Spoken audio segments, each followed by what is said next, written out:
Hi, എല്ലാവർക്കും നമസ്കാരം. നമ്മുടെ പുതിയൊരു വീഡിയോയിലേക്ക് എല്ലാവർക്കും സ്വാഗതം. അപ്പോൾ ഇന്നത്തെ എന്താണ് അപ്പോൾ ഇന്നത്തെ നമ്മുടെ വീഡിയോ എന്താണെന്ന് വെച്ചാൽ കുക്കിംഗ് വീഡിയോ ആണ്. ഞാനിത് നേരത്തെ കൂടി ചെയ്യാമെന്ന് വിചാരിച്ച് ചെയ്യുന്നതല്ല. എല്ലാം അരിഞ്ഞു വെച്ച് കുക്ക് ചെയ്യാൻ തുടങ്ങുന്ന സമയത്താണ് എനിക്ക് വീഡിയോ എടുത്താലോ എന്നുള്ളൊരു ഇത്. അതിനു മുമ്പ് വീഡിയോ കുറേ നാളില്ലാത്തതിൻ്റെ കാര്യങ്ങളൊക്കെ ഞാൻ നിങ്ങളുടെ അടുത്ത് പറയാം. രണ്ട് ബിരുദന്മാരെ വെച്ചിട്ടാണ് ഞാൻ വീഡിയോ ചെയ്യുന്നത്. അതുകൊണ്ട് കുറച്ച് നോയ്സും കാര്യങ്ങളൊക്കെ ഉണ്ടാവും. അപ്പം നിങ്ങളൊന്ന് ക്ഷമിക്കുക, ഓക്കെ. കേതൽ എന്ന് പറഞ്ഞിട്ടുള്ളൊരു മീൻ എൻ്റെ ഹസ്ബൻഡ് പറഞ്ഞത് കേതൾ എന്നാണ് കേട്ടോ. എനിക്കറിയില്ല നമ്മുടെ നാട്ടിലൊക്കെ ഇതിനെന്താ പറയാന്ന്. മീൻ കാണുമ്പോൾ നിങ്ങൾക്ക് മനസ്സിലാവും. അപ്പോൾ അറിയുന്നവർ താഴെ കമൻറ്റ് ചെയ്യൂ കേട്ടോ. ഒരു 1/2 കിലോത്തോളം ഉണ്ടാവും. ഞങ്ങൾ അതിന് മുമ്പ് ഫ്രൈ ചെയ്ത് അവസാനം കുറച്ച് ബാക്കി വന്നത് ഞങ്ങൾ കറിയാക്കാമെന്ന് വിചാരിച്ചു. കറിയല്ല, പുളിമുളക് ഇട്ടത്. അപ്പോൾ കോട്ടയം സ്റ്റൈലിൽ നമ്മുടെ കോട്ടയം അച്ചായന്മാർ പുളി മുളകിട്ട് നല്ല വറ്റിച്ച് വെക്കില്ലേ അച്ചായത്തിമാരൊക്കെ, ആ ഒരു റെസിപ്പിയാണ്. എനിക്ക് മീൻ കറി ഒട്ടും എനിക്ക് കുക്കിംഗ് അറിയാത്തൊരു ഏരിയ ആയിരുന്നു മീനിൻ്റെ ഏരിയ. പക്ഷെ ഇപ്പം ഞാൻ അതും കീഴടക്കി കഴിഞ്ഞു. കാരണം ഇപ്പം എനിക്ക് മീൻ എങ്ങനെ വെക്കാൻ പറഞ്ഞാലും എനിക്ക് ഒരുവിധം ഒക്കെ അറിയാം. അപ്പോൾ അതിപ്പോൾ അടുത്താണ് മീനിൻ്റെ ഫുൾ കംപ്ലീറ്റ് കാര്യങ്ങൾ ഞാൻ പഠിച്ചത്. അതിന് മുമ്പ് ചിക്കൻ വേറെ മീറ്റ്സൊക്കെ ഞാൻ വെച്ചിട്ടുണ്ട്. പക്ഷെ മീൻ വെച്ച് എനിക്ക് അങ്ങനെ ശീലമില്ലായിരുന്നു.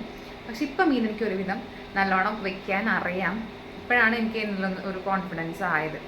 അപ്പം നമുക്ക് നമ്മുടെ കറി ഉണ്ടാക്കാൻ തുടങ്ങാം. അതിന് മുമ്പ് ഞാൻ ആക്കി വെച്ചേക്കുന്ന ഇൻഗ്രീഡിയൻസ് ഒക്കെ നിങ്ങൾക്ക് കാണിച്ചു തരാം. ആകെ 1 2 3 4 5 ഇൻഗ്രീഡിയൻസേ ഉള്ളൂ. അപ്പം നമുക്കിത് വെച്ചിട്ട് എങ്ങനെ എളുപ്പത്തിൽ മീൻകറി ഉണ്ടാക്കാമെന്ന് നോക്കാം. അപ്പോൾ ഇതാണ് നമ്മുടെ മീൻ കേട്ടോ. ഇത് ഫ്രിഡ്ജിലിരിക്കുകയായിരുന്നു. അതുകൊണ്ട് ഞാൻ ഇച്ചിരി വെള്ളം ഒഴിച്ചിട്ട് പുറത്ത് വെച്ചേക്കുന്നത്. അതിൻ്റെ തണുപ്പൊന്ന് ഇറങ്ങിക്കോട്ടെ എന്ന് വിചാരിച്ചിട്ട്. ഈ കാടും പടലും പറിച്ച് വെച്ച് നിങ്ങൾ നോക്കേണ്ടത് മൊത്തം ഞാൻ ഇതിനകത്തേക്ക് ഇടും. ഇതാണ് ഈ കറീൻ്റെ താരം. പിന്നെ ഇതും ഇഞ്ചി വെളുത്തുള്ളി. ഇതൊരു 3/4 കുടം വെളുത്തുള്ളി ഉണ്ടാവും. ഇഞ്ചി ഈ ഒരു ഇപ്പോൾ കഷ്ണം പറയാമെന്ന് വെച്ചാൽ എനിക്കറിയില്ല. ഒരു അത്യാവശ്യം ഒരു വലിയ കഷ്ണം ഇഞ്ചി. പിന്നെ ഇത് മല്ലിപ്പൊടിയും മുളക് പൊടിയും മഞ്ഞൾപ്പൊടിയാണ്. ഒരു വലിയ 2 ടേബിൾ സ്പൂണോളം മുളക് പൊടി ഉണ്ടാവും. 1 ടേബിൾ സ്പൂൺ മല്ലിപ്പൊടി, 1/4 ടേബിൾ സ്പൂൺ മഞ്ഞൾപ്പൊടി. ഇത് ഒരു 3-4 കഷ്ണം കുടംപുളി ഞാനിങ്ങനെ എന്താ പറയുക തിളപ്പിച്ചിട്ട് ഇച്ചിരി വെള്ളത്തിൽ തിളപ്പിച്ച് വെച്ചിരിക്കുന്നതാണ്. അപ്പം നമുക്ക് ഈ വെള്ളം ഒഴിക്കാന്ന് വെച്ചാൽ കുടംപുളി ഇട്ടിട്ട് മീൻ കറിയിൽ പുളി കൂടുമോ എന്നുള്ള പേടി വേണ്ട. കുടംപുളി ഞാനിത് ഫ്രിഡ്ജിൽ സ്റ്റോർ ചെയ്ത് വെക്കും. ഈ വെള്ളം മാത്രമേ ഞാൻ ഈ കറിയിലേക്ക് ഒഴിക്കുകയുള്ളൂ കേട്ടോ. അപ്പോൾ കൂടില്ല പുളി. അതിന് ഉള്ളൊരു ട്രിക്കാണ്. അപ്പോൾ അറിയാത്തവരിത് ചെയ്തു വെച്ചോളൂ. എന്നെപ്പോലെ എന്താ പറയുക കല്യാണം കഴിഞ്ഞ് വളരെ കുറച്ച് നാളുകളെ ആയിട്ടുള്ള കുക്കിങ്ങൊക്കെ പെട്ടെന്ന് എന്താ പറയുക ഇപ്പോഴേ നമ്മൾ സ്റ്റാർട്ട് ചെയ്തിട്ടുള്ളൂ എന്ന് വെച്ചാൽ കുറേ പേർക്കൊന്നും അറിയുണ്ടാവില്ല. അപ്പോൾ അതുകൊണ്ടാണ് കേട്ടോ ഞാനത് പറഞ്ഞത്. അപ്പോൾ അങ്ങനെ ഇതാണ് നമ്മുടെ മീൻ. ഇതാണ് ഞാൻ കേതളെന്ന് പറഞ്ഞത്. നമ്മുടെ അവിടെയൊക്കെ എന്താ പറയുകയെന്ന് എനിക്കറിയില്ല. അപ്പോൾ നിങ്ങൾ അറിയുന്നവർ കമൻറ്റ് ചെയ്യൂ. അപ്പോൾ നമുക്ക് കറി വയ്ക്കാൻ വേണ്ടിയിട്ട് തുടങ്ങാം. പിന്നെ മെയിനായിട്ട് ഞങ്ങൾ ഈ വീട്ടിലേക്ക് ഷിഫ്റ്റ് ആയപ്പോൾ ഞങ്ങൾ മൺചട്ടി കൊണ്ടുവന്നിട്ടില്ല. മൺചട്ടി ഇല്ല ഞങ്ങൾക്ക്.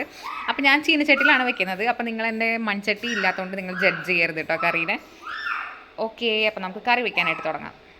അപ്പോൾ നമ്മുടെ എണ്ണ ചൂടായപ്പോൾ ഞാൻ കടുക് ഇട്ടു. കടുക് പൊട്ടി വരുന്നുണ്ട്. ഇനി നമുക്ക് ഉലുവ ഇടണം കേട്ടോ. കടുക് നല്ലോണം പൊട്ടി വരുന്നുണ്ട്. അതിന് ശേഷം നമുക്ക് കുറച്ച് ഉലുവ ഇതിനകത്തേക്ക് ഇടാം. ഉലുവ കരിഞ്ഞു പോകരുത്. ഉലുവ കരിഞ്ഞു പോയാൽ കറി വല്ലാതെ അങ്ങോട്ട് കഴിക്കും. അപ്പോൾ നമ്മുടെ കടുക് പൊട്ടിക്കഴിഞ്ഞാൽ നമുക്ക് ഇനി ഉലുവ ഇട്ട് കൊടുക്കാം. ഉലുവ ലൈറ്റായിട്ട് കളർ മാറി കഴിയുമ്പോഴത്തേനും നമ്മൾ കരിയാൻ വേണ്ടി നിൽക്കരുത്. ലൈറ്റായിട്ട് കളർ മാറുമ്പോഴത്തേനും നമ്മൾ അതാ കണ്ടോ പെട്ടെന്ന് കളർ മാറും. ഇനി നമുക്ക് ഇഞ്ചി വെളുത്തുള്ളി ഇട്ട് കൊടുക്കാം.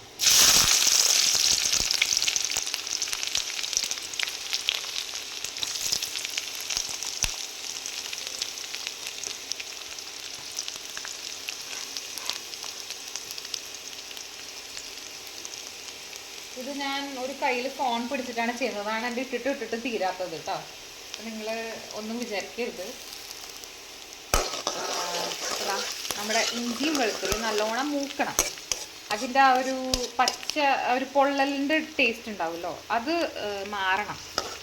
അപ്പോൾ അത് നല്ലോണം ഒന്ന് മൂക്കണം. നല്ലോണം മൂത്ത് കഴിഞ്ഞാൽ നല്ലൊരു സ്മെല്ല് വരും. നമുക്ക് മൂക്കുന്ന വരെ വെയിറ്റ് ചെയ്യാം. നമ്മൾ പുളിയും മുളകിടുമ്പോൾ എല്ലാവരും ശ്രദ്ധിക്കേണ്ട ഒരു കാര്യം, ഇത്രയും എണ്ണ വേണം. അതായത് നമ്മുടെ ഇഞ്ചിയും വെളുത്തുള്ളിയൊക്കെ ഇതിലിങ്ങനെ മുങ്ങിക്കിടക്കുന്ന പോലത്തെ ഒരു പരുവത്തിൽ എണ്ണ വേണം. പിന്നെ ഒരു കാര്യം, അപ്പോൾ ഹെൽത്തിൻ്റെ കാര്യം പറയുന്നവർ, ഇത് നമ്മൾ പുളിയും മുളകിട്ട് കറി വെക്കുമ്പോൾ എപ്പോഴും നമ്മൾ കുറച്ച് കറി കൂട്ടാൻ പാടുള്ളൂ. അല്ലാതെ നമ്മൾ പുളിയും മുളകിടുന്ന കറി ഒരു ദിവസം തന്നെ വളരെ കുറച്ച് പേരുള്ളൂ എന്ന് വെച്ചാൽ അത് പെട്ടെന്ന് തന്നെ എടുത്ത് തീർക്കരുത്. കാരണം നമ്മുടെ ഹെൽത്തും കൂടി നമുക്ക് നോക്കണമല്ലോ. അപ്പോൾ ഈ ഇപ്പോൾ ഒരു പുളിമുളകിട്ട കറി നമ്മൾ മാക്സിമം അച്ചാറൊക്കെ യൂസ് ചെയ്യുന്ന പോലെ കുറച്ച് ഉപയോഗിക്കാൻ വേണ്ടി നോക്കുക. കാരണം എല്ലാം ഇച്ചിരി കൂടുതലായിരിക്കും പുളിമുളകിട്ട കറിയിൽ. എണ്ണ, ഉപ്പ്, മുളക് എല്ലാം കൂടുതലായിരിക്കും. അപ്പോൾ നമ്മൾ കുറേ എടുത്ത് തീർക്കാണ്ട് കുറച്ച് ഏതെങ്കിലും ഒരു കറീൻ്റെ കൂടെ സൈഡ് ഡിഷായിട്ട് മാത്രം ഇത് കൂട്ടുക കേട്ടോ. അപ്പോൾ നമ്മുടെ ഇഞ്ചി വെളുത്തുള്ളി നല്ലോണം മൂത്ത് വരുന്നുണ്ട്. നമുക്ക്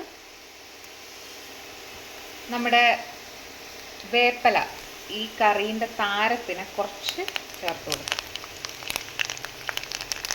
ഇത്രയും വേപ്പില ഇരുന്നോട്ടെ കേട്ടോ. നമ്മുടെ ഈ വീട്ടിലുണ്ടായ നല്ല ഫ്രഷ് വേപ്പിലയാണ്. ഇങ്ങനത്തെ ഇളം ഇലകൾ ഇടാൻ വേണ്ടി നോക്കുക. അപ്പോഴായിരിക്കും കൂടുതലും ഫ്ലേവർ ഉണ്ടാവുക കറി. അപ്പോൾ നമ്മുടെ ഇഞ്ചിയും വെളുത്തുള്ളിയും ഒക്കെ നല്ലോണം മൂത്ത് വന്നിട്ടുണ്ട്. കണ്ടോ, കളറ് നല്ല പോലെ മാറി. അപ്പം നമുക്കിനി ഇതിനകത്തേക്ക് നമ്മുടെ മുളക് ചാറിനെ ഒഴിച്ചു കൊടുക്കാം.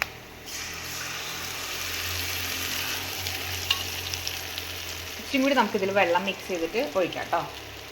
ഇനി നമുക്കിത് ആവശ്യത്തിനുള്ള ഉപ്പും കൂടി ചേർത്ത് കൊടുക്കാം.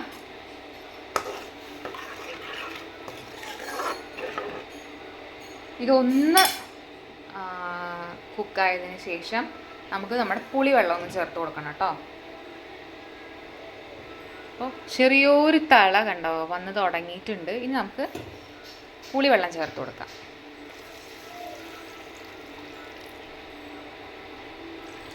ഇതിന്ന് 2 കഷ്ണം പുളിയും കൂടി നമുക്ക് ഇട്ട് കൊടുക്കാം. അതിന് ശേഷം കറി ഒക്കെ ആയതിനു ശേഷം നമുക്ക് എടുത്ത് മാറ്റാം കേട്ടോ. കാരണം പുളിവെള്ളം ഒഴിച്ച് കഴിഞ്ഞാൽ പിന്നെ പുളീൻ്റെ ആവശ്യമില്ല. ഇനി ഇത് നല്ലോണം തിളയ്ക്കണം. അപ്പം നമ്മുടെ മുളക് ചാറ് നല്ലോണം തിളച്ച് വരുന്നുണ്ട്. ഇച്ചിരി കൂടി തിളയ്ക്കണം ഇത്. അതിന് ശേഷം ആണ് നമ്മൾ നമ്മുടെ ഈ കഴുകി വെച്ചിരിക്കുന്ന മീൻ ഇതിനകത്തേക്ക് ഇടാൻ പോകുന്നത്. അപ്പോൾ ഇച്ചിരി കൂടി ഇത് നല്ലവണ്ണം തിളയ്ക്കട്ടെ. തിളയ്ക്കുന്ന വരെ നമുക്ക് വെയിറ്റ് ചെയ്യാം.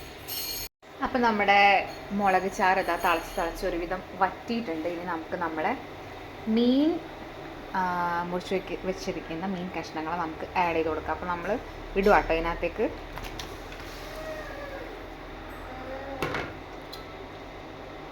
ഇട്ടതിന് ശേഷം മീൻ ഏത് കറിയിലായാലും ഇട്ടതിന് ശേഷം പാത്രത്തിൻ്റെ വക്ക് പിടിച്ചിട്ട് ഇളക്കാവൂ. സ്പൂണൊന്നും അതിനകത്തേക്ക് ഇടരുത് എന്നുണ്ട്. പക്ഷെ എനിക്കിപ്പോൾ വീഡിയോ എടുക്കാൻ ബുദ്ധിമുട്ടായതുകൊണ്ട് ഞാൻ എന്താ സ്പൂൺ വെച്ച് ഇളക്കുവാണ് കേട്ടോ. ഇതങ്ങനെ ഉടയുന്ന മീനൊന്നുമല്ല, അതുകൊണ്ട് പിന്നെ അങ്ങനെ ടെൻഷനില്ല. ഇനി ഏത് മീനായാലും ഇട്ട് കഴിഞ്ഞാൽ അധികം നമ്മൾ ചിക്കനൊക്കെ വേവിക്കുന്ന പോലെ വേവിക്കരുത്. ഇത് ഞാൻ പറയുന്നത് അപ്പോൾ എല്ലാവരും വിചാരിക്കുന്നുണ്ട് ഇതൊക്കെ നമുക്ക് അറിയാത്തതല്ല. അങ്ങനെയല്ല, അറിയാത്ത ആൾക്കാരുണ്ട്. അപ്പോൾ ഇല്ലാത്തവരോടാണ് ഞാൻ പറയുന്നത്. അറിവില്ലാത്ത ആൾക്കാരടുത്താണ് പറയുന്നത് നമ്മൾ ഇങ്ങനെ വേണം ചെയ്യാൻ. കാരണം എല്ലാവർക്കും തെറ്റുപറ്റല്ലേ. നമ്മൾ മാസ്റ്റർ ഷെഫ് ഒന്നായിട്ടല്ലല്ലോ നമ്മൾ തുടങ്ങുന്നത്. അപ്പോൾ നമുക്ക് 2 തളയൊക്കെ തിളക്കിട്ടത് അത്ര നേരം വരെ വെയിറ്റ് ചെയ്യാം. അപ്പോൾ ഈ തിളയ്ക്കുന്നതിൻ്റെ ഇടയിൽ നമുക്ക് കുറച്ച് വേപ്പിലയും കൂടി ആഡ് ചെയ്ത് കൊടുക്കാം.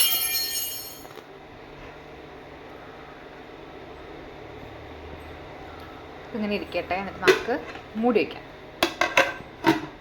ഇതാ ഒരു 2 മിനിറ്റ്സ് കഴിഞ്ഞിട്ട് ഞാൻ തുറന്നു നോക്കിയപ്പോൾ ഇങ്ങനെയാണ് അവസ്ഥ. എണ്ണയൊക്കെ തെളിഞ്ഞ് ഈ അറ്റത്തേക്ക് വന്നിട്ടുണ്ട്. പിന്നെ ഇനി ഒരു 2 മിനിറ്റ്സും കൂടി ആയാൽ മതിയാവും. അപ്പോൾ നമ്മുടെ മീനൊക്കെ വെന്ത് വന്നിട്ടുണ്ട്. നമ്മുടെ കറി കേട്ടോ. ഇത്രേ ഉള്ളൂ. ഇനി നമുക്ക് കുറച്ചും കൂടി വേപ്പില ചേർത്ത് കൊടുക്കാം. ചിലർ വീണ്ടും കുറച്ച് പച്ച വെളിച്ചെണ്ണ മുകളിൽ ഒഴിക്കും. പക്ഷെ അതിൻ്റെ ആവശ്യമില്ല കേട്ടോ. ഞാൻ ആവശ്യത്തിന് എണ്ണ ചേർത്തിട്ടുണ്ട്. ഇനിയും എണ്ണ ഒഴിച്ചാൽ ഓവറാവും. പിന്നെ എണ്ണേൻ്റെ കുത്ത് വന്നിട്ട് ടേസ്റ്റ് ഇല്ലാതെയാവും. അപ്പോൾ ഇതാണ് നമ്മുടെ കറി. ഞാൻ പതുക്കെ ഓഫാക്കിയിട്ട് നമുക്ക് മൂടി വയ്ക്കാം.